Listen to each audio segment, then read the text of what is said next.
This is my 27th video on my work with OO gauge. I can't really say with a small OO gauge layout anymore for reasons that will become clear from this video, but I will still say see part 1 of this series for my reasons for getting into OO gauge when I already had a lot invested in working in N gauge and I didn't really have space available for a large, fully operational OO gauge layout. And I'll also still say see my lengthy series on my N gauge railway modelling for smaller and more complex scenery and smaller scale trains running. This part deals with my rushing off in yet another direction and starting another small OO gauge layout, for which I just about managed to make space in another room. For this layout I'll be working with Hornby set track, so let me just try to explain what's going on and how I got to this point. This is my OO gauge layout in the basement, laid out using Bachmann Easy Track. This layout could almost be considered something close to complete after about 4 months since I started it. Of course, no layout can ever really be considered complete, and I could definitely do a lot more work on this one. I think it has as many buildings as it can usefully support now, but there definitely should be more trees and other vegetation. And none of the track is actually ballasted. This is not least because I hate ballasting. I mean, I like the results fine when it's done well, but I hate actually doing it myself. So we shall have to see whether the track on this layout does in fact get ballasted eventually. But as I went on working with OO gauge and with this layout, I came to progressively doubt the wisdom of my initial decision to go with Bachmann Easy Track. My N gauge layout is done with Kato Unitrack, which is somewhat similar to Bachmann Easy Track in that both come with a built-in plastic track bed. And I never really regretted the decision to use Unitrack for the N gauge. The Kato Unitrack was easy to work with, and it did everything I needed it to do for my N gauge layout. I developed the layout quite a bit, taking advantage of the added complexity that can be fitted in with N gauge, and I even ballasted a certain proportion of the track where it seemed most beneficial. But I came to be considerably more doubtful about the Bachmann Easy Track. I mean, I wouldn't give Easy Track a bad review. It worked absolutely fine for what it is, and was indeed quite easy to lay out and put together. The one feature of the Easy Track that I really would have liked to see different was that the Easy Track points are not power switching. That is to say, they pass power in all directions all of the time, regardless of which direction the point is set in. This means that if you build a layout using Easy Track, no matter how many points you have and how they are set, all of the track on the layout will be powered at all times, even if you only have one power feed point, assuming you haven't specifically installed isolators.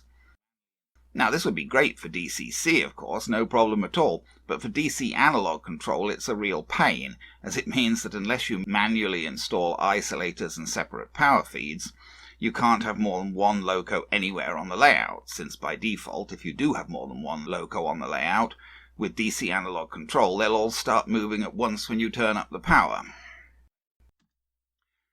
The result of this was that in order to be able to have multiple locos on the layout at the same time and to be able to move one whilst the others remain parked, I had to come up with a complicated wiring scheme with the layout divided into 6 separate switchable power zones by isolating joiners and a panel of switches to turn the power to these zones on and off, in addition to the panel of switches to control the points. On this diagram of my Bachmann Easy Track OO layout, the points are numbered P1 to P5 and the power zones are numbered Z1 to Z6, with the isolating junctions shown with blue lines and the power feeds shown with red X's. Although it was a certain amount of work to set this up and operating it was a bit confusing at first, I came to live with it quite happily. And it wasn't this that fueled my doubts about the wisdom of using Easy Track. Basically, I just saw many other layouts online, especially since my interest is in modelling British operations in the 1930s, layouts using Hornby or Pico set track or flex track, and it seemed that they were able to get a lot more interest into their track layouts in a limited space than was possible with Easy Track, largely because of the greater flexibility in how track could be laid out. Of course, FlexTrack offers the most flexibility, but even Hornby or Pico SetTrack offer considerably more flexibility than Bachmann EasyTrack, basically because they offer a considerably greater variety of pieces. And if necessary, you can always combine in some FlexTrack quite seamlessly. So I just felt that I could have done a lot more with the track if I had used one of those systems, and so had a layout with more operational interest, including the ability to run multiple trains simultaneously and perhaps include features such as a turntable.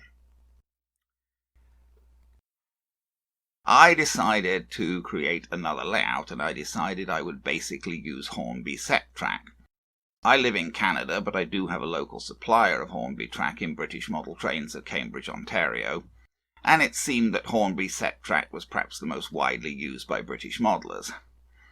And of course it could also be combined with track from other similar systems without a problem. I was clear that I wanted to go with Code 100 track. I know that lower profile track looks slightly more realistic, but I also know that I'll be wanting to run a lot of older rolling stock, and some of that can be a bit of a problem even on modern Code 100 track, and is probably not going to run at all on Code 83 track without performing major surgery. I looked around for ideas for Hornby SetTrack layouts. I seriously considered using one of the Hornby track mats. Apart from anything else, there would be something charmingly old school about this approach, and I did have quite limited space to work with. This is Hornby's current basic track mat, the MIDI mat. The current Hornby track mat extension packs are based around this track mat. This is the fully extended version of the MIDI mat layout with the basic oval and extension packs A through F. This is another Hornby track mat, R8011, which I don't think they make anymore. And this is yet another track mat of greater complexity with 3 complete loops. I don't know where this one comes from or what its product number was. Ultimately, I decided against going with a track mat, although the idea definitely had its appeal, but I felt that I should be able to better address what my priorities were in a layout I designed independently.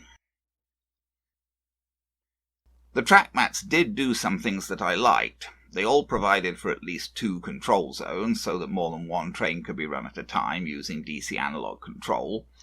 And the track mats all provided level crossings, so that roads could be run into the interior of the layout. It always seems a bit silly to me having layouts where a loop of track totally encloses the centre portion of the board, so there's no apparent way for road traffic to access that area. Of course, there are other ways to allow access, such as real or implied bridges or tunnels, but level crossings are the simplest, and are quite visually interesting in themselves. So, like a track mat, I wanted at least 2 loops, and I wanted a level crossing across the loops. But ideally I wanted a longer station than any of the track mats provided for. Of course, it's virtually impossible to get realistic station platform lengths on a small tabletop layout, but I did want to be able to run passenger trains with more than 2 coaches, and 2 coaches was pretty much all the stations on the track mat layouts would allow for.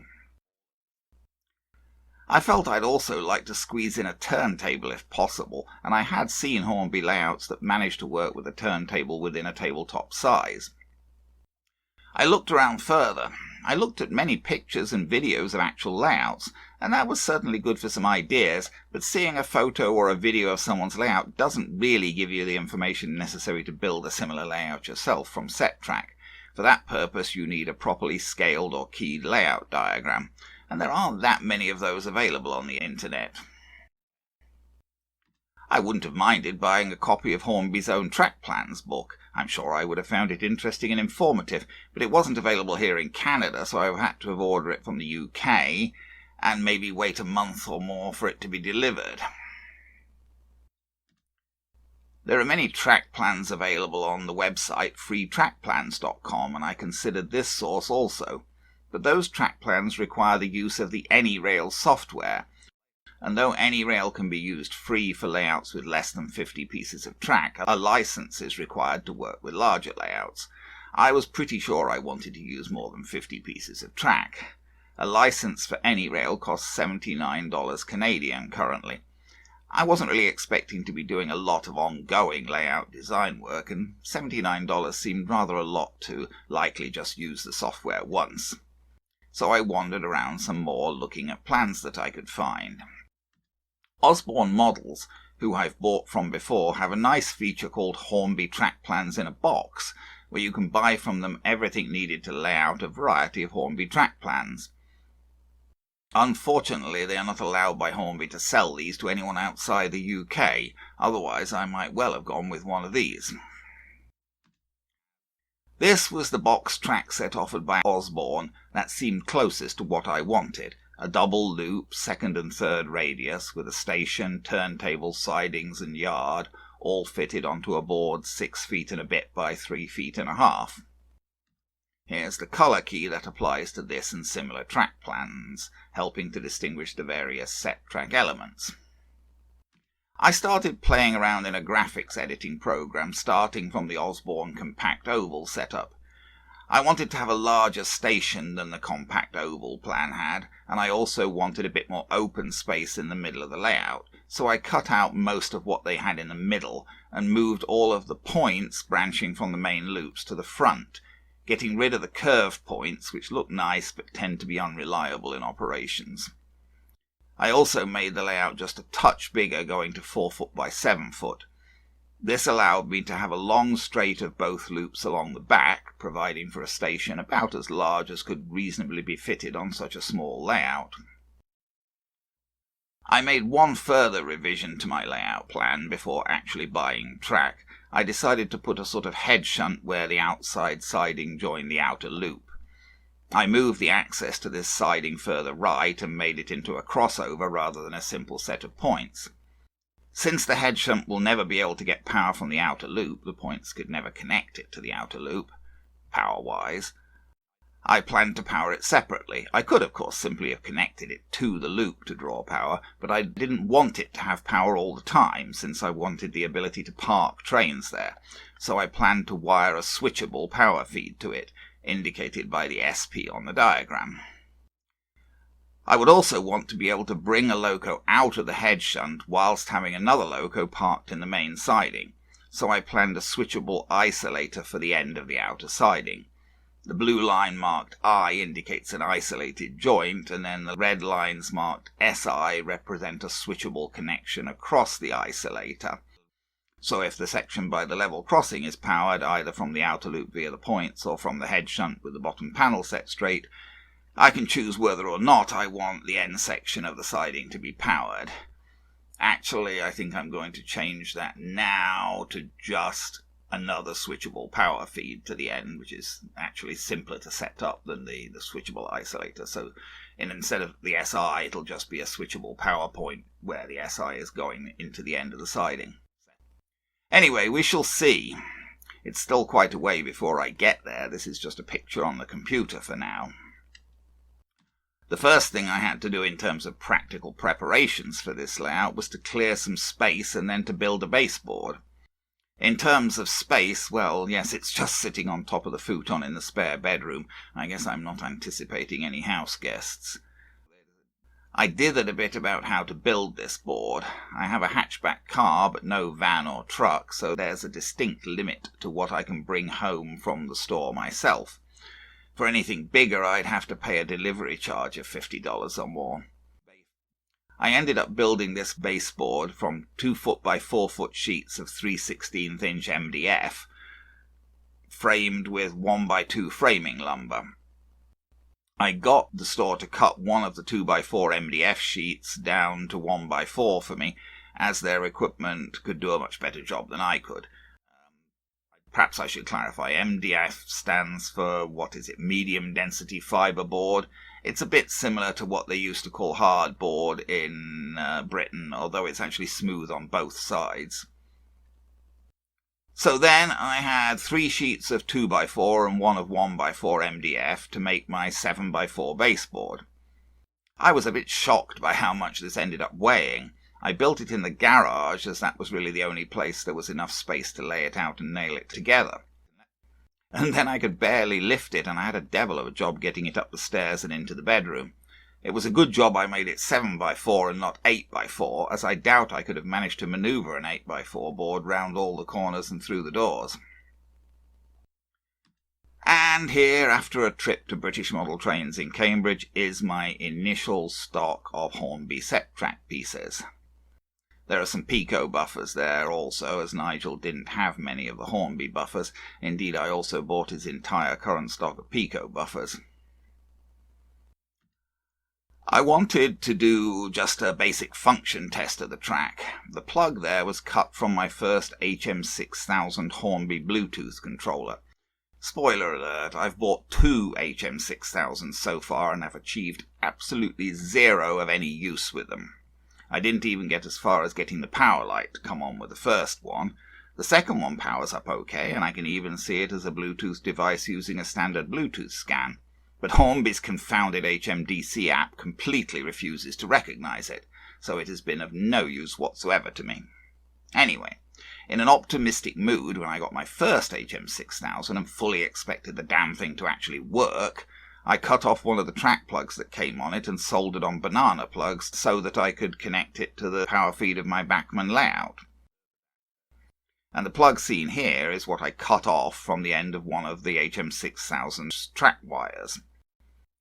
Now, I tried to use this to power some of my new Hornby set track, plugging it into a Hornby power clip.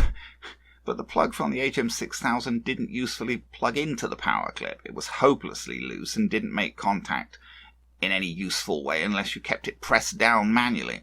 So I gave up on that approach and just connected power to the end of the rails using crocodile clips. For this initial test, I just used an old Bachmann controller I had around that I'd been using to power wheel cleaning on the bench. Given that I can't get the HM6000s working at all, I've bought a Tech 2 dual power controller to use with this new layout, and that is on the way currently. Now, I'll just conclude this part for now with some video of my first initial testing with the Hornby set track. Okay, so here I am, starting another layout, a little 7'x4" Hornby layout, and this is just very much a proof of concept. Now, I'm not actually planning to use this controller. This is just a little old Bachmann controller I've got, but sorry, I'm trying to get round the camera to the controller there. I don't know how well this is working.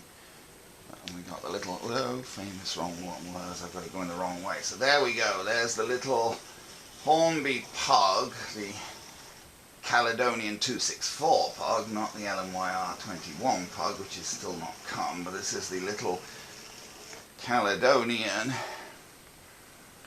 264, ex-Caledonian 264 pug, which is quite a nice running little locomotive, and obviously a locomotive which doesn't have any problems with curves and things, and not much with bumps either because it's very small.